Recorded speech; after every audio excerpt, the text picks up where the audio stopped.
Imbestigahan ng Malacanang ang umano'y pagsuporta ng China sa ilang politiko sa bansa. Ayon kay Palace Press Officer Claire Castro, kailangan muna ng masinsinang investigasyon bago maglabas ng anumang impormasyon o pangalan.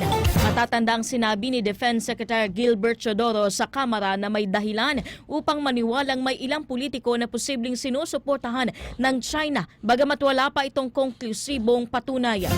Dagdag pa ni Castro, matagal na itong issue dahil sa mga ulat na may mga Chinese social media accounts na nanghihimok ng anti-Philippine at pro-Duterte content.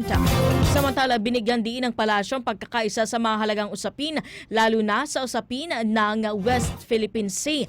Inimok din ni Castro ang mga politiko na unahin ang pambansang interes at huwag magpagamit sa ibang bansa para lamang manatili sa pwesto.